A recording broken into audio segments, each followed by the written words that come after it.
Bonsoir, bienvenue à l'Atelier Librairie, le livre voyageur, animé par Fabienne Roch et moi-même Bruno Lalonde.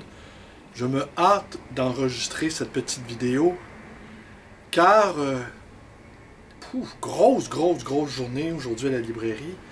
Et hier soir, je me suis couché tard et j'ai rencontré mes amis intellectuels, des intellectuels de haut vol, et nous avons bu du champagne assez tard dans la soirée.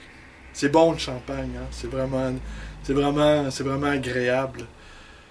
Même si l'arrière-plan mondial n'est pas aux célébrations au champagne. Hier, j'ai évoqué le livre de Jérôme Pegnaud, Ma part d'infini. Et Jérôme Pegnaud qui est sur le seuil de la mort, qui est sur le seuil de franchir cette étape. Et l'écriture, elle est, c'est assez extraordinaire comme écriture. Elle est épurée.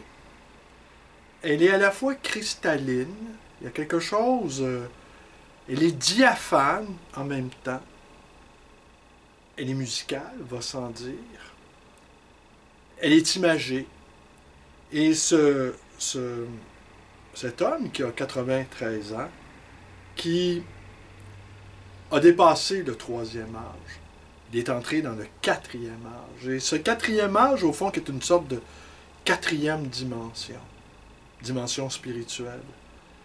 Il nous raconte, dans le détail, la perte de son grand amour, sa femme, Lola. Et on songe, en le lisant, on songe au chagrin du personnage principal de Tous les matins du monde. On sont interprétés magistralement par ce comédien qu'on aime tant, Jean-Pierre Mariel. Et ce poids de gravité, mais accompagné de musique. Alors, on aurait envie de dire, la musique, même si elle peut ajouter parfois au tragique de l'existence, d'une certaine façon, ce tragique-là, elle le rédime, elle le rachète. Et au fond, une vie sans musique, ça n'aurait aucun sens. On le sait. Il pourrait se passer beaucoup de choses, mais on ne pourrait pas se passer de musique. Et cette impression aussi, toujours en disant ma part d'infini, que Pegnaud est entré vif dans l'éternité. Il est rentré en pleine conscience dans ce temps qui est hors du temps. Vous savez, moi j'ai une marotte, je pense toujours que, une marotte, j'ai une sorte de calcul pascalien, j'aurais envie de vous dire. C'est que contre l'éternité, on n'a pas grand chance de s'en sortir. Et que 1000 milliards ajouter tous les zéros que vous voulez, ajouter tous les zéros à l'infini que vous voulez, ces zéros-là ne font pas le poids face à l'éternité. L'éternité, ça n'a ni commencement, ça n'a ni fin. On suppose que ça n'a ni fin ni commencement. Mais assurément, c'est quelque chose qui ne s'interrompt jamais. Alors, si on a trouvé le moyen de se glisser dans l'existence, rien ne nous garantit que l'éternité ne nous jouera pas à nouveau l'éternité ou l'infini ne nous jouera pas à nouveau ce mauvais tour de nous embarquer dans une extraordinaire aventure qui est le monde de la vie terrestre, par exemple. Alors, il y a deux phrases que j'affectionne particulièrement. Je ne sais pas si je vais vous lire des passages de Pegnaud ce soir. Il y a deux phrases que j'affectionne particulièrement. C'est celle de Rimbaud. Elle est retrouvée, quoi? Oui, elle est retrouvée, quoi? L'éternité C'est la mer allée avec le soleil. Une phrase absolument prodigieuse. Et cette autre phrase de Saint Paul, la vie éternelle est déjà commencée. Alors quand on y songe un peu, si on ne meurt pas, si on ne meurt jamais, si on accepte l'idée de ne pas mourir, peut-être on va enfin accepter l'idée de vivre. Et je me faisais une réflexion aussi en réfléchissant à cette notion de grand âge. Eh bien, un enfant qui a derrière lui la mort toute proche, toute fraîche, toute neuve, peut y entrer à nouveau dans le grand. Il peut y rentrer à nouveau dans le grand âge. Qu'au fond, l'expérience du grand âge, même si nous ne l'avons pas vécu dans notre incarnation, les feux de l'imagination peuvent y surseoir, peuvent nous offrir un aperçu de ce que c'est que de se mouvoir lentement, de chercher ses mots, de se sentir extrêmement fragile. Ma grand-mère, qui est morte à l'âge de 94 ans, la mère de ma mère, elle disait deux choses. Elle disait, quand elle réussissait à s'apercevoir dans la glace, par éclaircie, car elle souffrait de dégénérescence maculaire, alors de temps à autre, elle pouvait se voir. Une sorte d'apparition furtive dans la glace. Elle n'en revenait pas de ce spectacle, de cet être extrêmement vieux. Et elle avait cette autre expression, « les os me font mal ». Alors les os me font mal, les os, les miens, les vôtres sans doute peut-être, ne vous ont jamais fait souffrir. Mais vous pouvez, grâce à votre imagination, vous pouvez l'imaginer, cette souffrance des os. Et en fait, grâce toujours à cette imagination-là, on peut avoir tous les âges. J'ai évoqué, il y a déjà quelques mois, dans une vidéo, que le démon adolescent pouvait nous obliger à faire des choses incroyables, comme quitter un emploi, quitter un pays, se jeter à corps perdu dans une aventure amoureuse, prendre des risques insensés que l'âge raisonnable n'aurait pas pris. Que le démon adolescent peut nous souffler à l'oreille que le temps est venu d'être déraisonnable. Le génie de l'enfance également, le génie de l'enfance, la fraîcheur du génie de l'enfance peut intervenir à tout moment dans notre existence, car on peut s'arrêter à regarder comme on ne l'a jamais fait,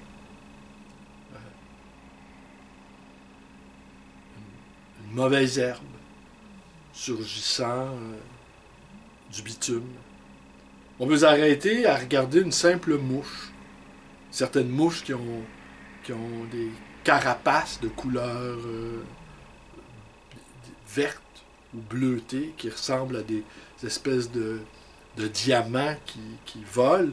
On peut trouver un miracle, une sorte de miracle incroyable dans l'observation d'une mouche. On a été ces enfants-là qui s'émerveillaient absolument de toutes les manifestations qui s'offraient à notre vue. Rayons de soleil, herbes, insectes dans l'herbe, oiseaux traversant le ciel, chats bondissant sur la pelouse. Nous avions ce regard absolument neuf sur l'existence. Mais l'homme mature, la femme mature, entrée dans le troisième âge, entrée dans le grand âge, peut encore s'émouvoir d'une pleine lune, d'un coucher de soleil, ou même des spectacles les plus ordinaires. Un journal qui traîne sur une table, un quignon de pain, une carafe d'eau, un savon dans une douche. Les objets les plus familiers qu'on apprend à ne plus voir. Je me souviens, j'avais été très frappé il y a plusieurs années, il y avait eu une exposition d'un photographe allemand, si je ne m'abuse, qui avait photographié, j'ai dû vous parler de ça parce que ça m'a beaucoup, beaucoup frappé. Il avait photographié des gens qui se savaient en phase terminale, qui se savaient sur le point de mourir. Il les a photographiés les derniers moments avant leur mort et les quelques heures qui ont suivi leur trépas. Et il les a interrogés aussi sur leur rapport au monde. Et tous disaient que quand ils ont reçu le verdict fatal, tout à coup, les couleurs de la vie ont été rehaussées. Tout à coup, toutes ces petites choses qu'ils ne voyaient plus, qu'ils n'apercevaient plus, retrouvaient une tonalité, une intensité qu'ils ne croyaient pas pouvoir retrouver. Et qu'au fond, la grande leçon, c'est que tout est ténu, tout tient à un fil, mais ce fil est quand même rattaché à l'existence d'avant notre existence. Nous étions là, au fond, avant d'y être. Et c'est aussi ça, je dirais, la grande leçon de ce livre, Ma part d'infini. Je ne vous lirai aucun passage ce soir. Peut-être que je vais vous en lire demain. C'est la description d'un homme qui utilise l'écriture, parce que l'écriture le maintient en vie. Elle ne le maintient pas en vie artificiellement. Elle le tient en vie magnifiquement. C'est assez différent, là. Et l'écriture lui permet d'appréhender sa fin toute proche et de pouvoir savourer grâce à ce travail de scribe. Il ne faut pas oublier le travail de typographe, la typoésie, c'est lui qui a inventé ça. Et ce travail-là de l'écriture lui permettait au fond de retrouver à la fois le fil de sa vie, le fil de toutes les existences qui ont précédé sa vie et qui vont se poursuivre au-delà de sa disparition. Alors je ne dirais pas qu'il se voit mourir, mais il se voit entrer dans l'éternité.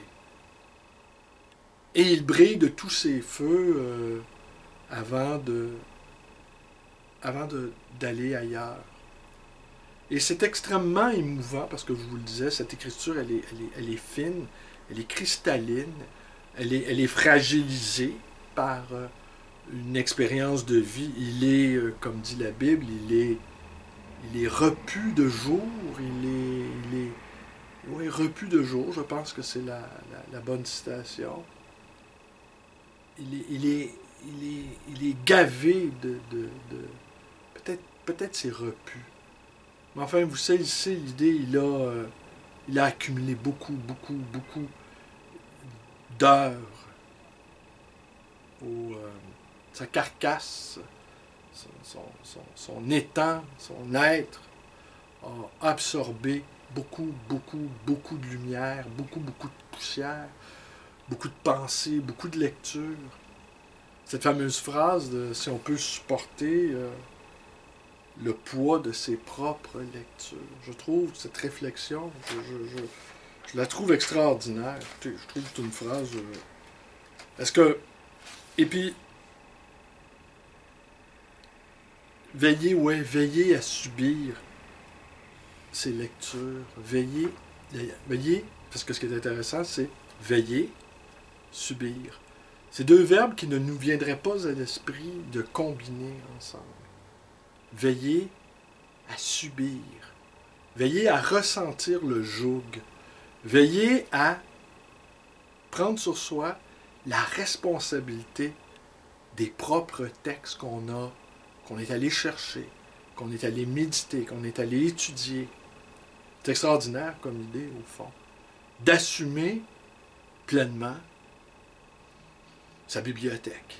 D'assumer pleinement le compagnonnage qu'on aurait pu faire avec Nietzsche, Montaigne, Pascal, Sade. Assumer, Kafka Kafka. Assumez aussi que toutes les lectures de jeunesse que nous avons faites, et elles sont nombreuses, eh bien, on ne les quitte jamais, ces lectures de jeunesse. Moi, il y a des auteurs que je n'ai pas rouverts depuis la petite vingtaine, mais ils n'ont jamais cessé de m'accompagner. Parce que les autres auteurs rencontrés sur mon chemin, ils ne les ont pas quittés non plus. L'assemblée invisible des lecteurs que nous formons tous les lecteurs de partout, de par la planète, eh bien, le compagnonnage de l'homme qui est entré dans le grand âge et qui a lu Nietzsche dans sa petite vingtaine, ce qui est souvent le cas, eh bien, il n'aura jamais cessé tout au long de sa longue vie de lecteur de rencontrer d'autres lecteurs, d'autres lectrices qui auront reçu Nietzsche, qui l'auront porté Nietzsche. Et pas juste comme un fardeau, comme une responsabilité. Et toutes les lectures qu'on a faites nous renvoient au fond à ces primes lectures, à ces lectures de base, retour à la base. Et que même si on n'a pas ouvert un livre de Nietzsche, de Dostoïevski ou de Kafka depuis, dans mon cas, on fait bientôt 40 ans que je n'ai pas ouvert un livre de Dostoïevski, tout, sans arrêt, me ramène à Dostoïevski. Pas juste par l'adjectif qu'on en a fait. Quand on dit dostoïevskien, on comprend tout de suite de quoi il est question. Quand on dit kafkaïen, on comprend tout de suite de quoi il est question. Quand on va lire une citation prélevée dans l'un ou l'autre de ses ouvrages, Pascal, Nietzsche ou Kafka, prélevée dans un livre d'un auteur qu'on lit récemment, fraîchement, et on sait aussi que ce lecteur-là porte Nietzsche sur ses épaules depuis la petite vingtaine. Alors on se reconnaît entre nous, non pas porteurs d'eau, mais porteurs d'auteurs. On se reconnaît, on a sur notre dos, on a Kafka, on a Nietzsche, on a Pascal. Et certains, en fait, combien d'auteurs peut supporter un lecteur? Je ne crois pas que ça dépasse 5-6. Mais porter toute sa vie comme une bête de somme, Nietzsche, Pascal, Montaigne, Dostoïevski, ou Sartre, ou Camus, c'est pas rien dans une vie. Et quand on parcourt de vastes étendues de lecture et on rencontre d'autres bêtes de somme, pareilles à nous, j'aurais envie de dire presque d'un meuglement, on se reconnaît. Un meuglement qui pourrait ressembler à Kafka. Au fond, un mot et on comprend tout. Bon, après, on peut gloser, on peut broder, on peut commencer, on peut faire de la broderie, mais on n'est même pas obligé de faire ça, au fond. On n'a rien qu'à pesamment avancer avec son poids de lecture, qu'on aura veillé à subir. Ne pas se dégager de ça. De toute façon, il vient un moment où les poids sont tels qu'on pourrait même craindre d'en être débarrassé. On pourrait même craindre un allègement qui pourrait être une perte de responsabilité. Au fond, lire serait une chose assez grave, finalement. Surtout si on garde présent à l'esprit que nos lectures, ils finissent par non seulement nous structurer, nous former, nous déformer même parfois, mais ils finissent par nous offrir une densité d'être, d'existence, qui peut-être autrement nous ferait défaut. Alors on ne lit pas que pour se renseigner. Je pense que ça, c'est un peu ça, c'est des rapports, c'est le journal, c'est des rapports, on se tient au courant. Mais se tenir au courant, ce n'est pas être branché. Ce n'est pas être branché sur les sources vives. Alors voilà, je vais finir par vous en parler. Je vais finir par vous lire un ou deux passages, sans doute demain. Et ce qui comptait aussi ce soir pour moi en faisant cette vidéo, c'est que hier, je suis revenu trop tard. Et et même dans un état intéressant, disons. La soirée, elle a été dingue parce que c'était vraiment des intellectuels, en tout cas, dans les plus en vue en ce moment au Québec. Je nomme personne. Mais à la fois des analyses sur la situation politique, à la fois des potins aussi, hein? Des potins sur les uns et sur les autres, entrecoupés de grandes considérations. Et ce qui était frappant aussi, nous étions quelques-uns, pas très nombreux, mais quand même. Et nous étions tous assis confortablement dans un fauteuil, et on est resté là comme ça plusieurs heures. Et ça pouvait sembler une assemblée d'Autochtones, au fond. Ils s'en seraient défendus, ils écouteraient ça, ils se mettraient sans doute à hurler. Car chacun prenait un temps de parole pleinement, et tout le monde écoutait. Personne n'interrompait personne.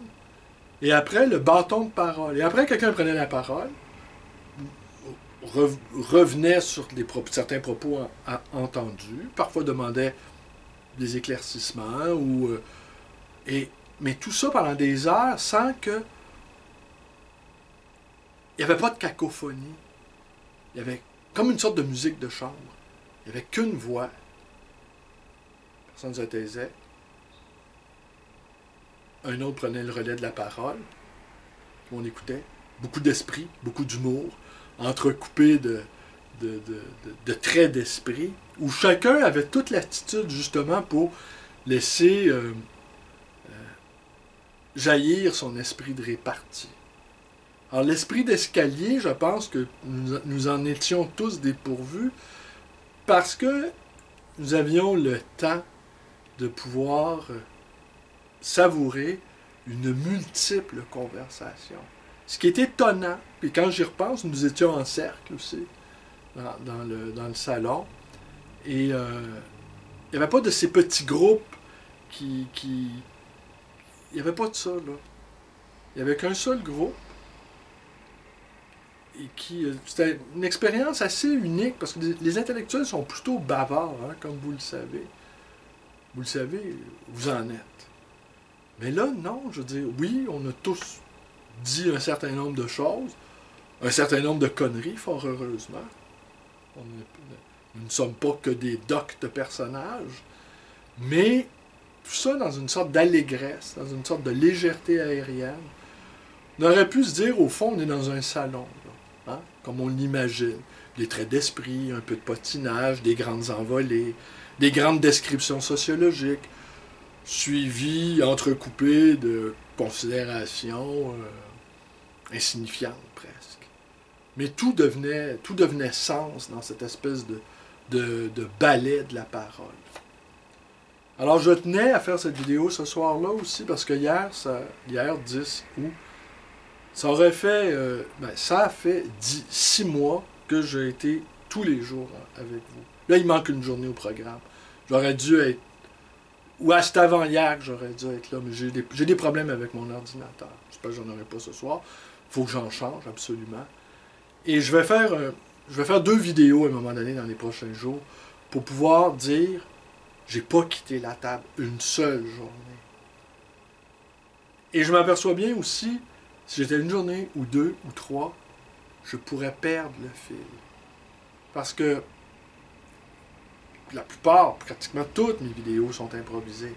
Mais ce qui n'est pas improvisé, c'est le fait que je sais que je vais ouvrir mon appareil et je sais qu'on va être là quelques-uns ensemble.